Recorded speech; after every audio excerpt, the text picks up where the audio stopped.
Boa noite, gente. Esse aqui é o conteúdo do 6º ano de História, tá? Capítulo 4. Moisés, um líder para os hebreus. O povo hebreu ele habitava em Canaã, na região localizada no atual estado de Israel, certo?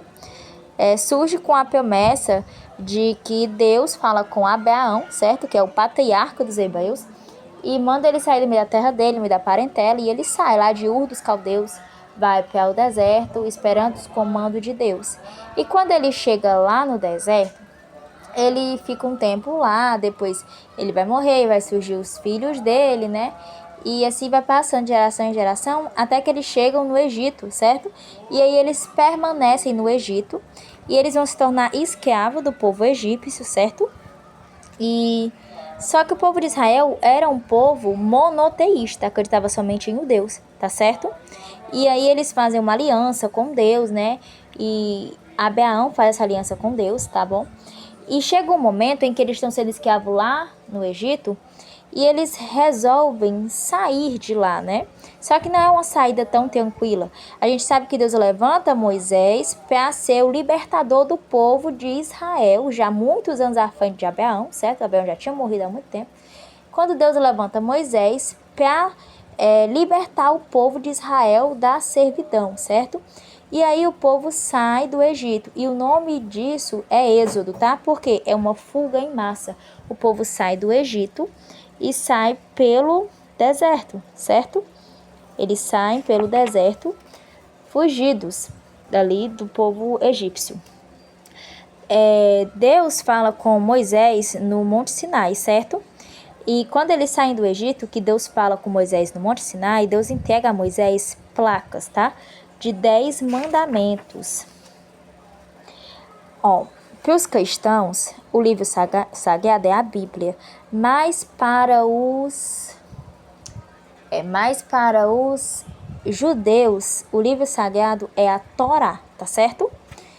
É muito importante a gente entender isso. Como era organizada a Bíblia? Como é organizada a Bíblia? Em Antigo Testamento e Novo Testamento.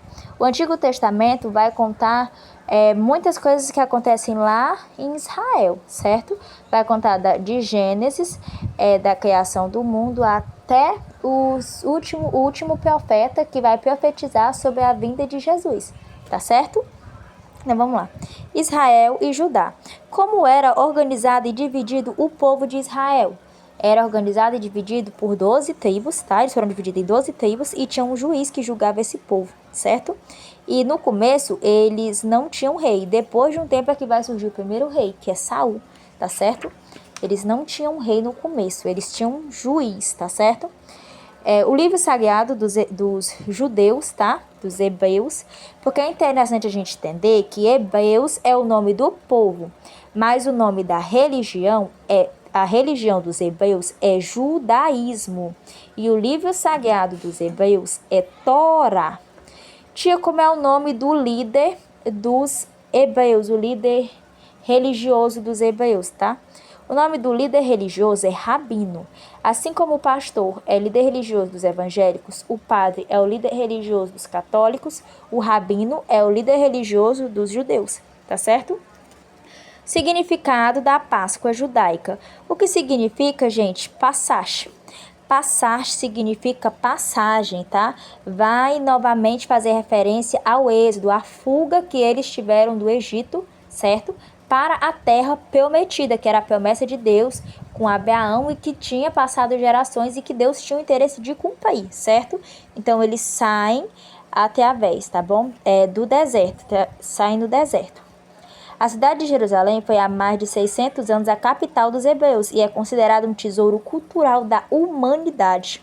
Na Jerusalém atual, a parte interna das antigas muralhas é chamada de Cidade Velha e a parte de fora é conhecida como Cidade Nova. O templo construído por Salomão foi destruído e saqueado pelos babilônios e foi reconstruído depois. E durou mais de meio milênio, quando os romanos o destruíram de vez, certo? Então, o primeiro templo, Salomão constrói, vem os babilônios e destroem. Depois reconstroem o templo e vem os romanos e destroem novamente, certo? E aí o que resta do templo tornou-se um lugar sagrado, conhecido como Muro das Lamentações, tá certo? Quem são os fenícios? Os fenícios são navegadores do Mediterrâneo, tá? Eles ocupavam a costa oriental do mar Mediterrâneo desde o milênio 3. As condições geográficas dessa região correspondem hoje ao Líbano, tá? Essa região do mar Mediterrâneo hoje a gente conhece como Líbano, tá certo? Não contribuíram para as atividades agrícolas, pois não havia rios que pudessem fertilizar as terras, ao contrário do Egito e da Mesopotâmia. No entanto, a estreita faixa que os fenícios habitavam era abundante em cedro, árvore que fornecia madeira com a qual eles construíam eficientes embarcações, tá? Os fenícios eles vão ser construtores de barcos também, eles vão ser navegantes muito importantes, vão ser senhores do mar Mediterrâneo e vão viajar para lugares distantes e vão dominar rotas, tá, desconhecidas. Vão fundar colônias e também vão viver do comércio marítimo. E aí vai se tornar muito poderosa, certo? Esse povo fenício, tá? Os fenícios são um povo navegador que cria barcos, certo? Porque a região deles era muito rica em cedro. Então vamos lá. Os fenícios eram artesãos habilidosos, trabalhavam com ouro, o vidro transparente, madeira, cerâmica e metal. Aprenderam várias técnicas com outros povos e ainda difundiram o que sabiam, certo? O sistema de escrita fenício foi fundamental para registrar as intensas trocas comerciais que realizavam com outros povos. A escrita fenícia era praticada e mais simples do que a escrita egípcia e dos povos da Mesopotâmia, porque era uma escrita fonética. Então vamos lá. De novo, povo fenício, povo navegador, certo? Construtores de barco, desenvolveram uma escrita fonética que se tornava mais simples do que a escrita egípcia e mediterrânea, tá certo? Da Mesopotâmia, quer dizer. E aí eles vão fazer parte, certo, dessa história porque eles são comerciantes marítimos também. Os persas é outro povo, tá? Agora os persas são outro povo. Fenícios é um povo, hebreus é outro, os persas são outros. Os persas ocupavam o Planalto do Irã desde 1500. E o modo dos persas baseou-se na agricultura e na pecuária. Expansão imperial, certo? Rei da dinastia, tá? O Ciro II, ele vai ser rei da dinastia Aquemênida. Meu Jesus, nome estranho. Aquemênida. Comandou a expansão persa no Oriente Próximo, iniciando a formação de um grande império. O exército comandado por Ciro venceu o Império Babilônio e pôs fim ao cativeiro dos judeus. Então vamos lá. Como é que os persas vão interferir na história dos judeus, na história dos hebreus? Porque os persas, tá? Eles vão invadir a Babilônia no momento em que os hebreus eram escravos e prisioneiros da Babilônia. Então os persas vão, invadem a Babilônia, tá? E libertam o povo hebreu, tá certo? Aí a administração persa é uma grande administração, porque eles vão dividir o governo, porque vai ser muito grande o império, tá? Que eles vão formar em setrápias, tá certo? Que são muitas partes. Vão ser vários, como se fossem vários prefeitos, vários governadores para poder governar, porque era muita coisa para ser governada, eram muitos lugares, certo? Os persas, eles vão cair. Os persas não impuseram seus costumes aos povos conquistados, permitindo que cada um continuasse a praticar sua religião. Entretanto, eles cobraram altos impostos, o que levou à revolta de muitas províncias. E o maior desafio, porém, ocorreu no estrangeiro. Os persas haviam atacado colônias gregas na parte oriental do mar Mediterrâneo e os gregos reagiram. Com o apoio de Atenas, principal cidade grega, a cidade de Mileto se rebelou contra o domínio persa e os gregos ganharam algumas batalhas, os persas outras, mas a vitória final foi dos gregos. Então o Império Persa vai cair para o Império Grego, tá certo? E aí vamos ler mais um pouquinho aqui sobre Zoroastrismo. Tornou-se a religião oficial do Império Persa, tá? Então Zoroastrismo era o nome da religião dos persas, tá certo?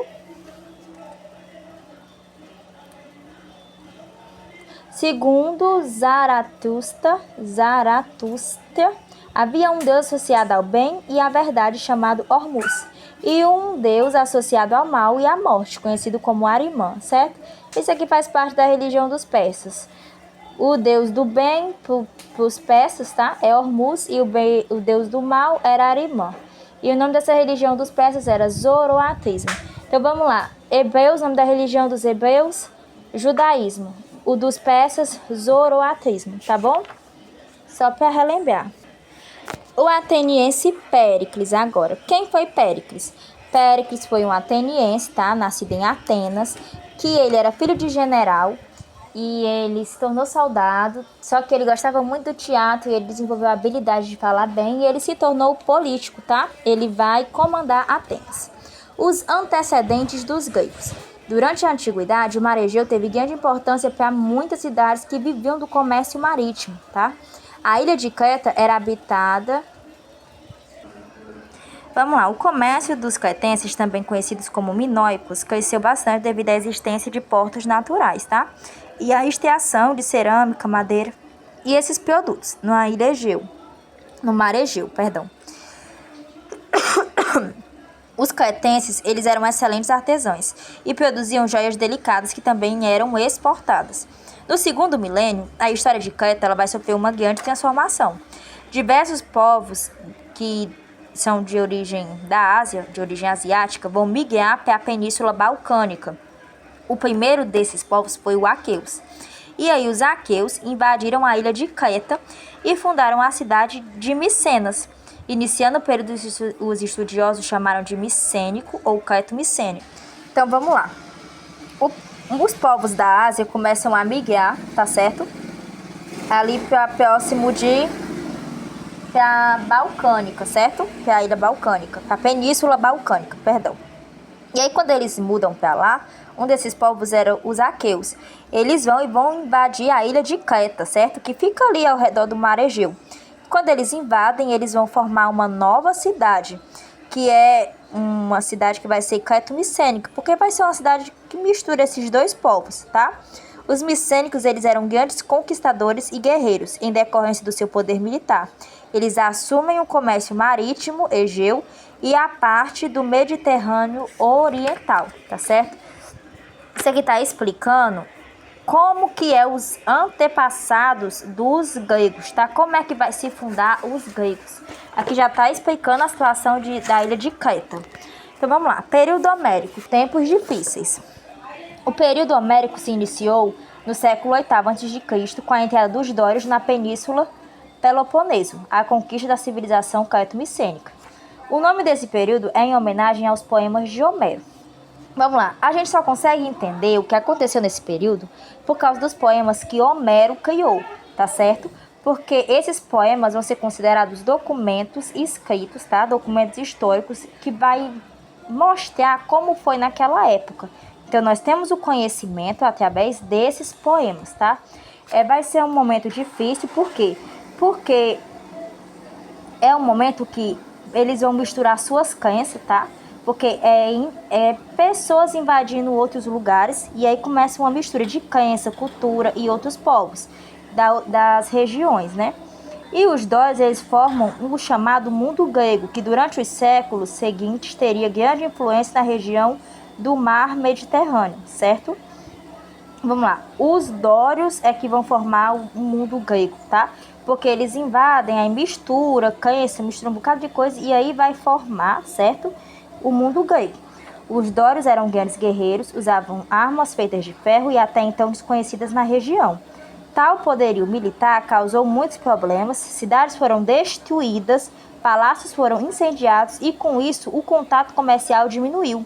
E a população passou então a viver apenas da agricultura e da criação animal.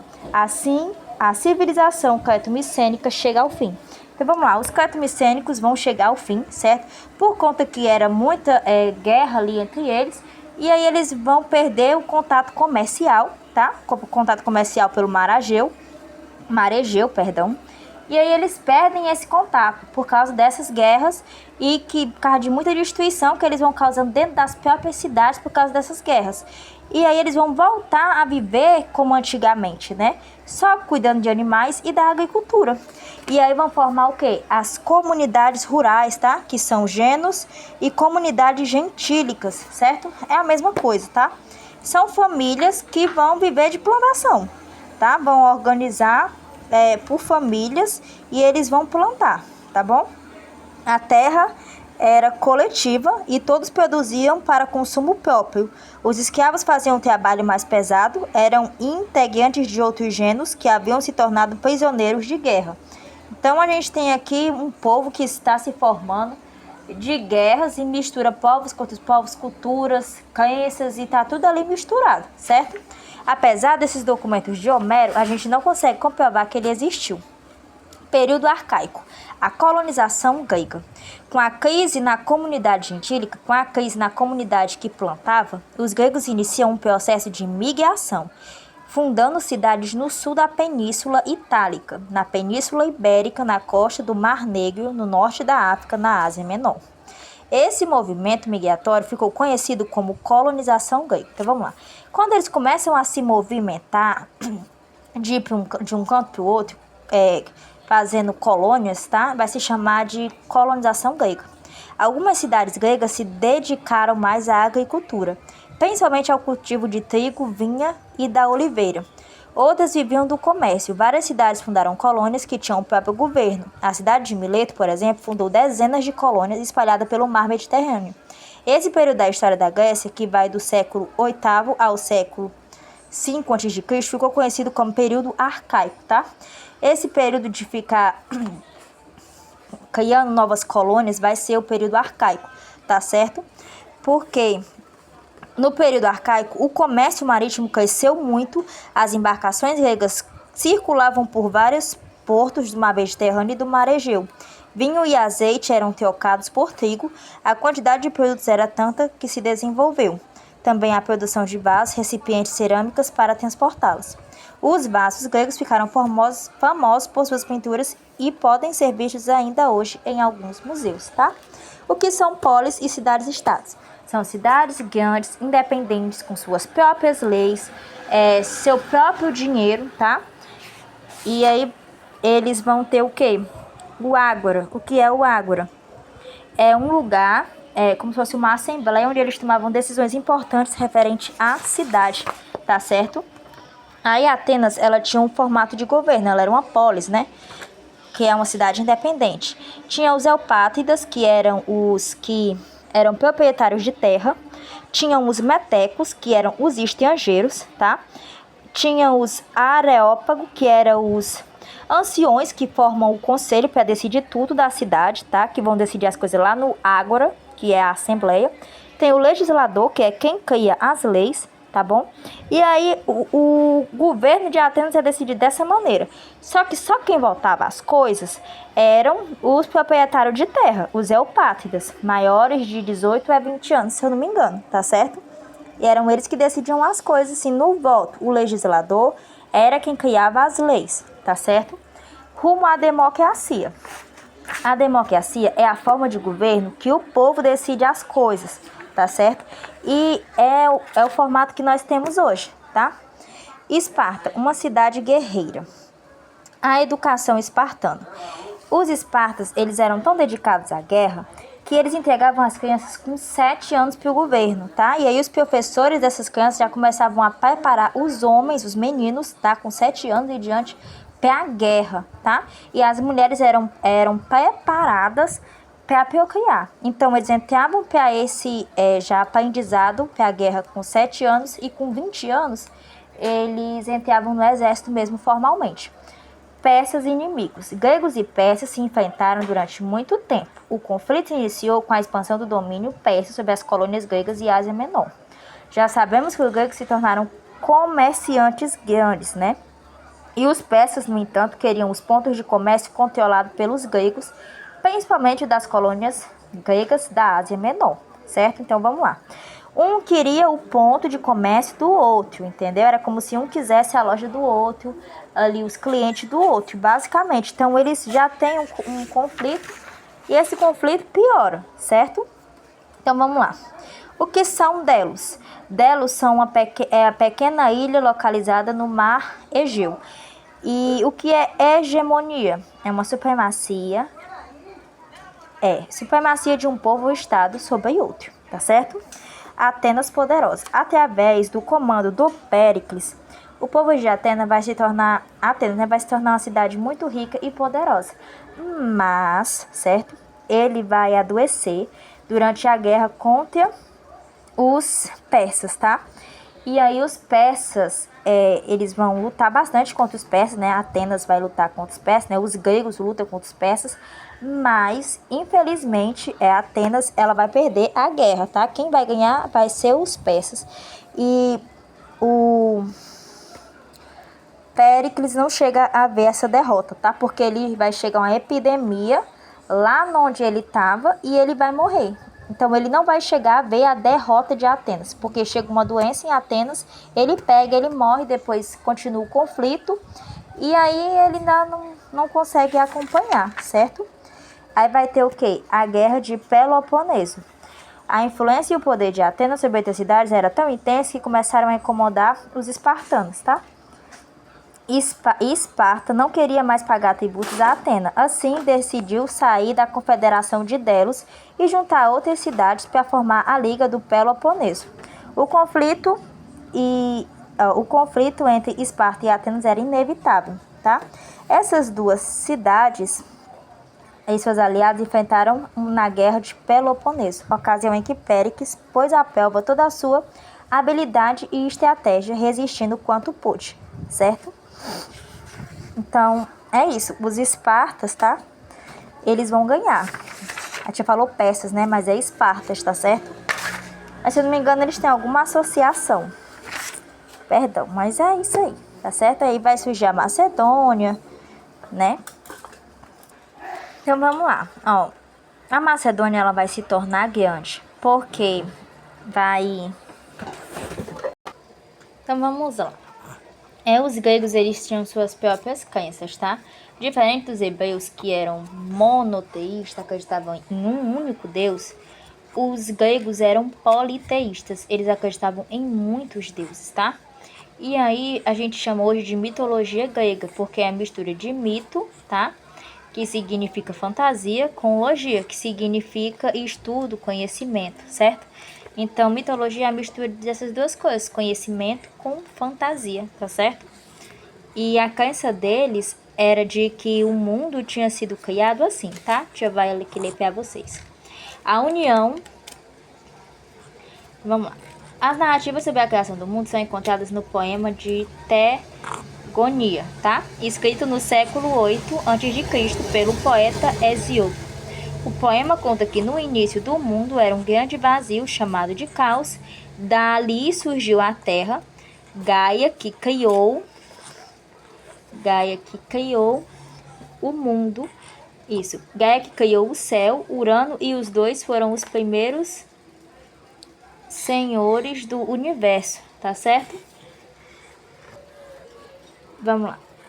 E aí, os dois vão ser os primeiros senhores do universo. A união entre Gaia e Urano vai gerar muitas criaturas. As primeiras foram os 12 titãs, que eram 6 homens e 6 mulheres, que eram seres muito fortes e altos, tá? E depois 3 ciclopes, que são gigantes de um olho só. E depois 3 hecatonquíros, seres de 100 mãos e 50 cabeças. Um dos titãs, Cronos, destronou Urano e o matou. O sangue de Urano, ao respingar no mar, deu origem a Afrodite, a deusa do amor. E ao tocar a terra... Peraí, mulher, tira a mão. Originou criaturas chamadas de gigantes, tá certo? Os gregos acreditavam em deuses que se pareciam com pessoas nos defeitos e nas qualidades, tá certo? E aí eles vão fazer o quê? Eles vão criar cidades e tudo em homenagem a esses deuses. Então vamos lá, eles vão ter oráculos, cultos e festivais. Oráculos são lugares sagrados. Os gregos vão geralmente adorar esses deuses em festivais, Olimpíadas, tá? Nos Jogos Olímpicos eles vão adorar Zeus. Então vamos lá, eles acreditavam que Panteão era o conjunto dos deuses de determinada religião. Pitonísia, ou Pítia, tá? Que significa serpente do templo, tá certo? Sacerdotisa do templo de Apolo. E Delfos é lugar de jogos Píticos e do oráculo. O oráculo era tipo um lugar sagrado, porque eles faziam ritual, os negócios deles lá, tá bom? Aí vai ter um dos escritores que ele vai registrar a mitologia, tá? E aí nós vamos conhecer um pouco dessa crença através deles. Jogos Olímpicos, competindo para homenagear Zeus, tá? O que é que eles faziam nessas competições? A palavra olímpico vem de Olímpia, tá? Que era a crença deles, a cidade dos deuses, tá bom? Eles lançavam disco, dardo, luta, tá? Pentátulo, salto em distância e corridas de carro puxado a cavalo. Aí esses jogos eles vão durar até um certo ponto, depois eles vão acabar. Os vencedores desses Jogos Olímpicos, eles ganhavam muita coisa. Eles eram tratados como reis, certo?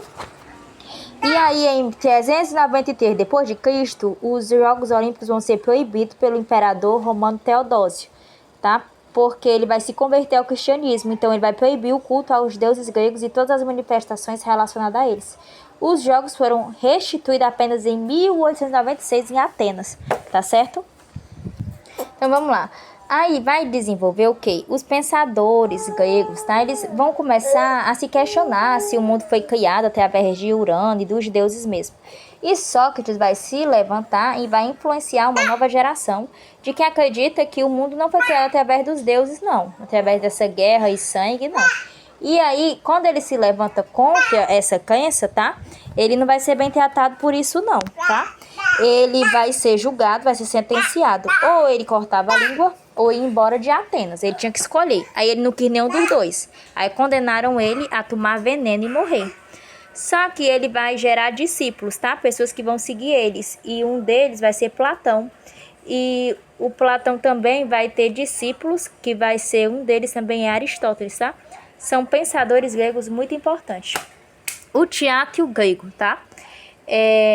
Eles vão desenvolver várias formas de arte, as expressões faciais. Então, assim, é muito importante para a história a gente ter esse conhecimento, porque os gregos eles vão desenvolver muitas coisas, né? No que se trata democracia, que é uma forma de governo que usamos até hoje, né? Teatro, que é muito simbólico para o nosso mundo também, né? E eles vão desenvolver muitas coisas. Eles vão desenvolver arquitetura, escultura, pintura, certo? Olha aqui, ó, algumas coisas que eles desenvolveram, tá? Estátuas. A medicina também. Os gregos antigos, sobre a origem da medicina na Grécia, era baseado na interpretação lendária.